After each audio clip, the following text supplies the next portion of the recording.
ചെറിയൊരു പാസേജ് പോലെയുള്ള സ്ഥലത്ത് ഒരു കുഞ്ഞടുക്കളയാണ് കേട്ടോ ഇത്. ഒരുപാട് സ്റ്റോറേജ് സ്പേസ് പോയിട്ട് അത്യാവശ്യം സ്റ്റോറേജ് സ്പേസ് പോലും ഇല്ല. ഒരു സ്ലാബും ചെറിയൊരു ഷെൽഫും മാത്രമേ ഈ അടുക്കളയിലുള്ളൂ. അതുകൊണ്ട് തന്നെ എവിടെ തുടങ്ങണം എന്ത് ചെയ്യണം എന്നറിയാത്ത ഒരു അങ്കലാപ്പിൽ ചുമ്മാ ഒരു ടവലെടുത്ത് തുടച്ചുകൊണ്ടിരിക്കുകയാണേ. അപ്പോൾ പേൾപ്പിന്നിൻ്റെ പുതിയ വീഡിയോയിലേക്ക് എല്ലാവർക്കും സ്വാഗതം. നമ്മൾ ഒത്തിരിയായി ലോങ് വീഡിയോ ഇട്ടിട്ട്, അപ്പോൾ അതുകൊണ്ട് ഇന്നൊരു ലോങ് വീഡിയോ ആകാമെന്ന് കരുതി.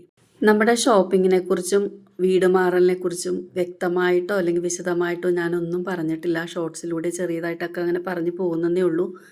അപ്പോൾ അതിനെക്കുറിച്ചൊരു എന്താ പറയുക, ഒരു ക്ലാരിഫിക്കേഷൻ തരാമെന്ന് കരുതി.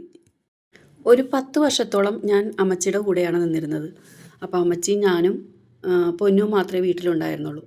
അപ്പോൾ അവിടെ നിന്ന് പോയി വരാനുള്ള സൗകര്യം കൊണ്ടും ഈ സ്കൂൾ നല്ല സ്കൂളാണെന്നൊക്കെ പറഞ്ഞിട്ടും LKG മുതൽ ഹിന്ദി ഉണ്ട്, നന്നായിട്ട് പഠിപ്പിക്കും, പൊതുവേ CBSEനേക്കാളും കുറച്ച് കുറവാണ് ഇവിടുത്തെ ഫീസ് എന്നൊക്കെ പറഞ്ഞതുകൊണ്ട് ഞാൻ ഈ സെൻറ്റ് മരിയ ഗുരേത്തിലാണ് ചേർത്തത്.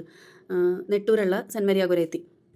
അതിൻ്റെ പിന്നിൽ മറ്റൊരു കാരണം കൂടിയുണ്ട്. കാരണം ഞാൻ ഒരുപാട് ആഗ്രഹിച്ച ഒരു നല്ല സ്കൂളിൽ പഠിക്കാൻ വേണ്ടിയിട്ട്. ഞാൻ തൈക്കുടത്ത് പള്ളി സ്കൂളിലാണ് പഠിച്ചത്. അന്ന് ഞാൻ ചേർന്ന സമയത്ത് അവിടെ അങ്ങനെ യൂണിഫോം കമ്പൽസറി അല്ലെങ്കിൽ യൂണിഫോം തന്നെ ഉണ്ടായിരുന്നില്ലെന്ന് തന്നെ പറയാം. നല്ല ബാഗോ ബുക്കോ കൊടയോ അങ്ങനെ ഒന്നുമില്ലാത്ത ഒരു വല്ലാത്തൊരു ദരിദ്രമായിട്ടുള്ള ഒരു സാമ്പത്തികമായിട്ട് വളരെയധികം പിന്നോക്കം നിൽക്കുന്ന ഒരു അവസ്ഥയിലാണ് എൻ്റെ സ്കൂൾ വിദ്യാഭ്യാസമൊക്കെ കഴിഞ്ഞു പോയിട്ടുള്ളത്. അപ്പോൾ സ്വാഭാവികമായിട്ടും നമ്മൾ ചിന്തിക്കുമല്ലോ, നമ്മുടെ മക്കൾക്ക് നല്ലൊരു വിദ്യാഭ്യാസം കൊടുക്കണം. അപ്പോൾ പ്രത്യേകിച്ച് എൻ്റെ അപ്പച്ചൻ എന്ന് പറഞ്ഞിട്ടുണ്ടെങ്കിൽ എപ്പോഴും പറയുമായിരുന്നു, വിദ്യാധനാൽ പ്രധാനം, അറിവ് കൊടുത്തു കഴിഞ്ഞാൽ പിന്നെ ബാക്കി സമ്പത്തൊന്നും ഇല്ലെങ്കിലും കുഴപ്പമില്ല, അങ്ങനെയൊക്കെ. അപ്പം നമ്മൾ കേട്ട് വളർന്നിരിക്കുന്ന അതായതുകൊണ്ട് അവളെ നന്നായിട്ട് പഠിപ്പിക്കണം, നല്ല സ്കൂളിൽ ചേർക്കണം, അങ്ങനെയൊക്കെ ആയിരുന്നു എൻ്റെ ആഗ്രഹങ്ങൾ. ഇപ്പോൾ അവളെ കെട്ടിച്ചില്ലെങ്കിൽ പോലും എനിക്കൊരു വിഷമമില്ല, അവൾക്ക് നല്ല വിദ്യാഭ്യാസം വേണം. പഠിക്കാനാണെങ്കിൽ എനിക്ക് അത്രയധികം ആഗ്രഹമായിരുന്നു കേട്ടോ. പക്ഷേ അപ്പച്ചൻ്റെ അന്നത്തെ ആ സാമ്പത്തിക ബുദ്ധിമുട്ടുകൊണ്ട് രണ്ടുപേരും ഒരുമിച്ച് പഠിപ്പിക്കാൻ പറ്റൂല എന്ന് പറഞ്ഞിട്ട് ഞാൻ പ്രീ ഡിഗ്രി തോറ്റിട്ട് രണ്ടാമത് എഴുതി പാസ്സാവുകയാണ് ചെയ്തത്. അപ്പോൾ ഞങ്ങൾ രണ്ടുപേരും പാസ്സായി വന്നപ്പോഴേക്കും ഒരേ സമയത്ത് ഡിഗ്രി ചേർക്കേണ്ട ഒരു അവസ്ഥ വന്ന കാരണം എന്നെ ഡിഗ്രിക്ക് വിട്ടില്ല, പകരം അവളെ വിട്ടു. കാരണം അവൾ നല്ല ബ്രില്യൻ്റ് ആയിരുന്നു. എന്താ പറയണ, അന്ന് ഡിസ്റ്റിങ്ഷൻ ആണല്ലോ. അപ്പോൾ +2 തന്നെ പാസ്സായത് ഡിസ്റ്റിങ്ഷനോട് കൂടിയാണ്. അപ്പോൾ അതുകൊണ്ട് അവളെ ഡിഗ്രിക്ക് ചേർത്തു, എന്നെ ചേർത്തില്ല. പക്ഷെ ഞാൻ ടൈലറിങ്ങിൻ്റെ ടീച്ചേഴ്സ് ട്രെയിനിങ് കോഴ്സ് പാസ്സായി ചെയ്തിട്ട് അത്. അപ്പോൾ അങ്ങനെ ഒരു വരുമാന മാർഗ്ഗത്തിന് എനിക്ക് എന്തെങ്കിലും ഒരു കോഴ്സ് ചെയ്യണം എന്ന് പറഞ്ഞിട്ട് അങ്ങനെ അതാണ് ഞാൻ ചെയ്തത്. അതിൻ്റെ ഒപ്പം തന്നെ ഞാൻ ടൈപ്പ് റൈറ്റിംഗ് ഒക്കെ ചെയ്തിട്ടുണ്ടായിരുന്നു, ഷോർട്ട് ഹാൻഡും ചെയ്തതാണ്. പക്ഷേ അതിൻ്റെ ഒന്നും എക്സാം എഴുതിയില്ല കേട്ടോ ഞാൻ. അപ്പം അങ്ങനെ ഓരോ ഓഫീസ് ജോലിക്ക് എനിക്ക് പോകാൻ പറ്റിയില്ല. അതേസമയം തയ്യൽ ടീച്ചറായിട്ട് കുറച്ച് നാൾ ഞാൻ ഒരു സ്കൂളിൽ വർക്ക് ചെയ്തിട്ടുണ്ട്. പക്ഷേ എനിക്കിതിലൊന്നും ഒരു തൃപ്തിയല്ല ഞാൻ. കാരണം നമ്മുടെ ഗോൾ എന്താണോ അത് നമ്മൾ ഇടയ്ക്ക് വെച്ച് വിട്ടുപോയി. അപ്പോൾ നമ്മുടെ മക്കൾക്ക് ആ ഒരു അവസ്ഥ വരരുത്. അപ്പോൾ അതുകൊണ്ടാണ് ഞാൻ അവളെ ഇങ്ങനെ കമ്പൽ ചെയ്തുകൊണ്ടിരിക്കുന്നത്, നന്നായിട്ട് പഠിക്കണം നന്നായിട്ട് പഠിക്കണം എന്ന് എപ്പോഴും ഞാൻ അവളോട് പറഞ്ഞുകൊണ്ടിരിക്കുന്നതിൻ്റെ മെയിൻ കാരണം അതാണ്. എനിക്കോ സാധിച്ചില്ല, അപ്പം നമുക്ക് സാധിക്കാത്തത് നമ്മുടെ മക്കളെങ്കിലും സാധിക്കണം. നമുക്ക് വന്ന ഒരു ജീവിതം അവർക്ക് വരരുത്, അവർ കുറച്ചും കൂടെ ഉയർന്ന നിലയിൽ ജീവിക്കണമെന്നുള്ള ഒരു ഒറ്റ ചിന്ത മാത്രമേ എനിക്കിപ്പോൾ ഉള്ളൂ. അതാണ് ഇപ്പോൾ എൻ്റെ ലക്ഷ്യം. പിന്നെ മുണ്ടമ്പേലിൽ CBSE സ്കൂളുകൾ ഇല്ലാഞ്ഞിട്ടല്ല, CBSE സ്കൂളുകളൊക്കെ ഉണ്ട്. പിന്നെ ഇവിടുത്തെ അപേക്ഷിച്ച് നോക്കുമ്പോഴേക്കും കൊച്ചിയിൽ ഭയങ്കര ഫീസാണ്, അതുപോലെ തന്നെ ഡൊണേഷനും ഭയങ്കര കൂടുതലൊക്കെയാണ്. അപ്പം നമുക്കത് അഫോർഡബിൾ അല്ല സാധാരണക്കാർക്ക്. അപ്പോൾ അതുകൊണ്ടാണ് ഞാൻ ഇവിടെ ചേർത്തത്, ഇവിടെ തന്നെ കണ്ടിന്യൂ ചെയ്തതും. മുണ്ടമ്പേലിലേക്ക് ഇടയ്ക്ക് വെച്ച് പോയി, ഞങ്ങൾ കോവിഡിൻ്റെ സമയത്ത് മുണ്ടമ്പേലിലേക്ക് പോയി. അവിടെ അമ്മയ്ക്ക് വയ്യാണ്ടായപ്പം, അതുപോലെ തന്നെ സീമയ്ക്ക് ട്വിൻസ് ആയപ്പോഴേക്കും അവിടെ നോക്കാൻ ആളില്ലാത്തതുകൊണ്ട് എൻ്റെ അമ്മച്ചീനെ, അല്ല ഞങ്ങളുടെ അമ്മച്ചീനെ സീമയുടെ വീട്ടിലേക്ക് കൊണ്ടുപോയി. അപ്പോൾ പിന്നെ ഞാൻ ഒറ്റയ്ക്ക് പൊന്നുവിനെയും കൊണ്ട് അവിടെ നിൽക്കേണ്ട ആവശ്യമില്ലല്ലോ എന്ന് പറഞ്ഞ് ഞങ്ങൾ മുണ്ടമ്പേലിലേക്ക് തിരിച്ചു പോയി. പക്ഷേ മുണ്ടമ്പേലിലേക്ക് പോയപ്പോഴേക്കും സ്കൂൾ മാറ്റാനായിട്ട് പലരും നിർബന്ധിച്ചിട്ടോ. ഞാൻ വേണ്ടാന്ന് പറഞ്ഞു, ഞാൻ തന്നെ അവളെ ഇവിടെ കൊണ്ടുവന്ന് ആക്കുകയും കൊണ്ടുവരികയും ചെയ്യും. അങ്ങനെയായിരുന്നു ഇത്രയും നാൾ പോയിക്കൊണ്ടിരുന്നത്. കഴിഞ്ഞ വർഷം അവൾ 9th സമയത്ത് ഞങ്ങൾ സ്ഥിരം വന്നു പോയിക്കൊണ്ടിരുന്ന ഒരു ബസ് റൂട്ട് മാറ്റിയപ്പോൾ അവൾക്ക് സമയത്തിന് സ്കൂളിൽ വരാൻ പറ്റാതായി. അങ്ങനെ ഞങ്ങൾ യൂബർ വിളിച്ചിട്ടാണ് വന്നുകൊണ്ടിരുന്നത്. അപ്പോൾ ഒന്ന് ആലോചിച്ച് നോക്കണം, സാധാരണക്കാർ ഡെയിലി യൂബർ വിളിച്ച് വരിക എന്ന് പറഞ്ഞിട്ടുണ്ടെങ്കിൽ എത്രത്തോളം ചിലവ് കൂടുതലാണെന്ന്. ഒരുപക്ഷെ അവളുടെ സ്കൂളിലെ ഒരു ടീച്ചർ പോലും അത്രയും പൈസ എന്താ പറയുക ട്രാൻസ്പോർട്ടേഷന് വേണ്ടിയിട്ട് ചിലവാക്കണുണ്ടാവില്ല. അവളുടെ സ്കൂൾ ബസ്സിന് പോലും 1100 രൂപയുള്ളൂ. പക്ഷേ അവൾ മുണ്ടമ്പേലിയിൽ നിന്ന് വന്നുകൊണ്ടിരുന്നത് 300 രൂപ ഡെയിലി ചിലവാക്കിയിട്ടാണ്. ചില ദിവസങ്ങളിൽ 270 രൂപയാവും, ചില ദിവസങ്ങളിൽ 300 രൂപയാവും. ഒരു സാധാരണ മരപ്പണിക്കാരൻ്റെയും ഒരു തയ്യൽക്കാരിയുടെയും മകളാണ് എന്ന് കരുതിയിട്ട് അവൾ അങ്ങനെ വെറുതെ എന്താ പറയണ വെറുതെ വിടാൻ ഞാൻ ഉദ്ദേശിച്ചിട്ടില്ല. ആരുടെ മകളും ആയിക്കോട്ടെ, എത്ര കഴിവ് കുറഞ്ഞ പാരൻറ്റും ആയിക്കോട്ടെ, എനിക്ക് അവളെ നന്നായിട്ട് പഠിപ്പിച്ചേ പറ്റുള്ളൂ. അവൾക്ക് വേണ്ടി ഞാനൊന്നും സമ്പാദിച്ചു വെക്കാൻ മറ്റു രീതിയിൽ ഉദ്ദേശിക്കുന്നില്ല. ഈ ഒരു വിദ്യാഭ്യാസമാണ് എനിക്ക്. കാരണം ഞാനും ജൂസനും ഇത്രയും പ്രായമായി. ഇനി അവൾക്ക് ഒരു നിലനിൽപ്പ് വേണമെങ്കിൽ അവൾക്ക് സ്വന്തമായിട്ട് വിദ്യാഭ്യാസം തന്നെ പറ്റുള്ളൂ. വേറെ എന്ത് ഞാൻ അവൾക്ക് വേണ്ടി കരുതിയിട്ടും കാര്യമില്ല.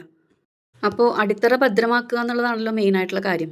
അപ്പോൾ അതുകൊണ്ട് 10ാം ക്ലാസ് വരെ അവൾ ഇവിടെ തന്നെ കണ്ടിന്യൂ ചെയ്യട്ടെ, CBSEയിൽ തന്നെ നല്ല മാർക്കോടുകൂടി പാസ്സാവട്ടെ എന്നതായിരുന്നു എൻ്റെ ലക്ഷ്യം. പക്ഷേ ടീച്ചർമാർ എനിക്കൊരു പണി തന്ന് അവരവളെ ബേസിക് ആക്കി കളഞ്ഞിട്ടാ, കുറച്ച് മാർക്ക് കുറഞ്ഞപ്പോഴേക്കും. പിന്നെ ദൈവത്തിൻ്റെ ഇഷ്ടം പോലെ നടക്കട്ടെ എന്ന് കരുതി ഞാനും. 9th സ്റ്റാൻഡേർഡിൽ വെച്ച് രാവിലെ സ്കൂളിൽ അവളെ ആക്കിയിട്ട് ഞാൻ തിരിച്ച് മുണ്ടമ്പയിലേക്ക് പോകും. എന്തെങ്കിലും ആവശ്യങ്ങളോ പരിപാടികളോ അല്ലെങ്കിൽ ഞങ്ങൾക്ക് എന്തെങ്കിലും പർച്ചേസിംഗ് ഒക്കെ ഉണ്ടെങ്കിൽ ഞാൻ സീമയുടെ അടുത്ത് പോയി നിന്നിട്ട് വൈകുന്നേരം പൊന്നുനെയും കൂട്ടി ഞാൻ തിരിച്ച് മുണ്ടമ്പയിലേക്ക് പോകും. പക്ഷേ അല്ലാത്ത സമയത്ത് ജൂഡ്സനാണ് അവളെ വൈകുന്നേരം സ്കൂളിൽ നിന്ന് പിക്ക് ചെയ്യണത്. അപ്പോൾ ജോലി കഴിഞ്ഞ് വന്നിട്ട് പിന്നെ രണ്ടാമത് വീട്ടിൽ വന്നിട്ട് സ്കൂളിലേക്ക് പോയി പിന്നെ അവളെ വിളിച്ചുകൊണ്ടൊക്കെ വരുമ്പം ഭയങ്കര ഒരു മടുപ്പാണ് ജൂഡ്സന്. അന്നേരം ഭയങ്കര സമാധാനക്കേടാണ്, വീട്ടിൽ ബഹളം, ദേഷ്യം. ഇത്തവണയാണെങ്കിൽ 10ാം ക്ലാസ് ആയത് കാരണം രാവിലെ 8 മണിക്ക് സ്കൂൾ തുടങ്ങും, അവൾക്ക് ക്ലാസ് തുടങ്ങും. അപ്പോൾ ഒരു 7:45 അവളിവിടെ എത്തിക്കണം. പിന്നെ വൈകുന്നേരം ആണെങ്കിൽ 3:45 സ്കൂൾ വിട്ട് കഴിഞ്ഞിട്ടുണ്ടെങ്കിൽ 4 മണിക്ക് ട്യൂഷൻ തുടങ്ങും. അവളുടെ സ്കൂളിൽ പഠിപ്പിക്കുന്ന ടീച്ചറിൻ്റെ അടുത്ത് തന്നെയാണ് ആക്കിയിരിക്കുന്നത്. അപ്പോൾ സ്കൂളിൻ്റെ അടുത്ത് തന്നെയാണ് ടീച്ചറിൻ്റെ വീടും. അപ്പോൾ 7 മണി തുടങ്ങി 8 മണി വരെ, പിന്നെ പോകെ പോകെ അതിലും വൈകിട്ടായിരിക്കും ട്യൂഷൻ തീരുന്നത്. അപ്പോൾ യാത്രാ പ്രശ്നം പിന്നെയും രൂക്ഷമാകും. അപ്പോൾ സാമ്പത്തികമായിട്ടുള്ള പ്രശ്നങ്ങളും അതിൻ്റെ ഒപ്പം ആരോഗ്യ പ്രശ്നങ്ങളും എല്ലാം കൂടി തലയ്ക്ക് ഭ്രാന്ത് പിടിച്ചതുപോലെ ആയപ്പോഴാണ് ഞാൻ തീരുമാനിച്ചത്, നമുക്ക് എവിടെയെങ്കിലും ഇവിടെ അടുത്ത് തന്നെ എവിടെയെങ്കിലും ഒരു വീടെടുക്കാം, നമ്മുടെ കയ്യിൽ ഒതുങ്ങുന്ന രീതിയിൽ. എന്തായാലും ഇപ്പോൾ ഒരു നല്ല തുക നമ്മൾ വണ്ടിക്ക് കാശ് കൊടുക്കുന്നുണ്ട്. അപ്പോൾ ആ ഒരു പൈസയ്ക്ക് നമുക്കൊരു വീട് കിട്ടുവാണെങ്കിൽ അങ്ങനെ മാറാം എന്ന് കരുതി അന്വേഷിച്ചപ്പോഴാണ് ഈ ഒരു കുഞ്ഞു വീട് ദൈവം നമുക്ക് വേണ്ടി എന്ന് പറഞ്ഞ പോലെ വെച്ചത്. ഒത്തിരി കുറവുകളും പരിമിതികളൊക്കെ ഉള്ള വീടാണ് എൻ്റെ സങ്കല്പത്തിൽ, അല്ലെങ്കിൽ എനിക്ക് എൻ്റെ ആഗ്രഹത്തിനനുസരിച്ചുള്ള വീടൊന്നും അല്ല. പക്ഷേ നമ്മുടെ കയ്യിലുള്ള കാശിന് ഒതുങ്ങുന്ന ഒരു വീടാണ്. ഇങ്ങനെ കുറേശ്ശെ സാധനങ്ങൾ നമ്മളിങ്ങോട്ട് കൊണ്ടുവന്നു. കഴിഞ്ഞ സൺഡേ, അതായത് സ്കൂൾ തുറക്കണതിൻ്റെ തലേദിവസം നമ്മളിങ്ങോട്ട് മാറി താമസം തുടങ്ങിയിട്ടാ. അതിന് മുന്നേ 2-3 ദിവസം മുന്നേ അച്ഛനെ വിളിച്ച് വെഞ്ചരിപ്പിക്കുകയൊക്കെ ചെയ്തിട്ടാണ് നമ്മളിങ്ങോട്ട് മാറിയത്. അപ്പോൾ നമ്മൾ വീട് വന്ന് കണ്ട സമയത്ത് നല്ല വെയിലുള്ള സമയമായിരുന്നു കേട്ടോ. അത് നമുക്കൊരു പണി കിട്ടിയത്. അപ്പോൾ മഴക്കാലത്ത് ഇവിടെ വെള്ളം കെട്ടുന്നോ ഭിത്തിക്ക് ഈർപ്പം വരുന്നോ ഒന്നും അറിയില്ലായിരുന്നു. പിന്നെ 10 മാസത്തേക്കല്ലേ, 10 മാസമായിട്ട് തന്നെ തീരുള്ളൂ. എന്നാലും ഒരു 10 ദിവസം പോട്ടെ, 10 ദിവസം പോലെ പോട്ടെ എന്ന് പ്രാർത്ഥിച്ചുകൊണ്ടാണ് ഞാൻ ഓരോ ദിവസവും എഴുന്നേൽക്കുന്നത്. മുണ്ടമ്പയിലിൽ നമുക്ക് ടൈലിട്ട വീടൊന്നും അല്ലായിരുന്നെങ്കിലും അത്യാവശ്യം നല്ല വലിയ വീടായിരുന്നു. 2-3 മുറികളും വലിയ ഹോളും വരാന്തയും അടുക്കളയും ഒക്കെ ഉണ്ടായിരുന്നു. നമ്മൾ 2 വാട്ടർ ടാങ്ക് താഴെ ഉണ്ടായിരുന്നു, 2 വാട്ടർ ടാങ്ക് മുകളിലുണ്ടായിരുന്നു. അപ്പോൾ വെള്ളവും സൗകര്യങ്ങളും ഒരുപാട് ഉപയോഗിച്ചിട്ടാണ് ഇങ്ങോട്ട് വന്നത്. അപ്പോൾ അതുകൊണ്ട് എനിക്ക് ഭയങ്കര ബുദ്ധിമുട്ടുണ്ട് കേട്ടോ. ഇവിടെ ഒന്ന് പെരുമാറി വരാനായിട്ട് നമുക്കൊരു വഴക്കം കിട്ടിയിട്ടില്ല. അപ്പോൾ അതിൻ്റേതായിട്ടുള്ളൊരു സ്പീഡ് കുറവാണ് ഇപ്പോൾ കണ്ടുകൊണ്ടിരിക്കുന്നത്. ചെയ്തിരുന്ന കാര്യങ്ങൾ, എൻ്റെ മിഷ്യനും എൻ്റെ ചെടികളൊക്കെ എനിക്ക് മിസ് ചെയ്യുന്നുണ്ട്. അതിൻ്റെ ഒരു സങ്കടമുണ്ട്.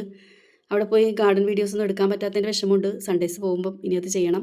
അപ്പോൾ ഒരു കാര്യം പറയാൻ വിട്ടുപോയി, ഞാൻ സ്മിതയാണ്. പ്രൊഫഷണലി ഞാൻ ടൈലറാണ്. പക്ഷേ എനിക്ക് ഗാർഡനിങ്ങും അതുപോലെ ആർട്ട് വർക്കൊക്കെ ഒരുപാട് ഇഷ്ടമാണ്. ഞാനും അനിയത്തി സീമയും കൂടിയാണ് ഈ ചാനൽ സ്റ്റാർട്ട് ചെയ്തത്.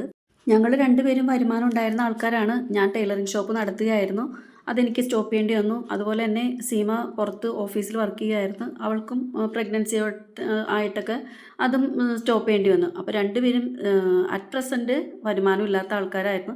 അപ്പോൾ അതുകൊണ്ടാണ് ഞങ്ങൾ വളരെ പ്രതീക്ഷയോടുകൂടിയാണ് ഈ ചാനൽ സ്റ്റാർട്ട് ചെയ്തത്. പക്ഷേ നിർഭാഗ്യവശാൽ നമുക്ക് ചാനൽ അങ്ങനെ സ്മൂത്തായിട്ട് കൊണ്ടുപോകാൻ പറ്റിയില്ല. ഇടയ്ക്ക് വ്യൂസൊക്കെ കൂടും, പിന്നെ നമ്മൾ വീഡിയോസ് ഇടാതെ വരുമ്പോഴേക്കും ലാഗ് വരുമ്പോഴേക്കും വ്യൂസ് കുറയും, വാച്ച് അവർ കുറയും. അങ്ങനെയാണ് കേട്ടോ പോയിക്കൊണ്ടിരിക്കുന്നത്. ഇനി അങ്ങോട്ട് മുടങ്ങാതെ വീഡിയോസ് ഇടണം എന്നാണ് ഞാൻ വിചാരിക്കുന്നത്. അപ്പോൾ ഇതുവരെ സപ്പോർട്ട് ചെയ്ത പോലെ ഇനിയും തുടർച്ചയായി നിങ്ങളുടെ സപ്പോർട്ട് ഞാൻ പ്രതീക്ഷിക്കുന്നുണ്ട്. Thank you.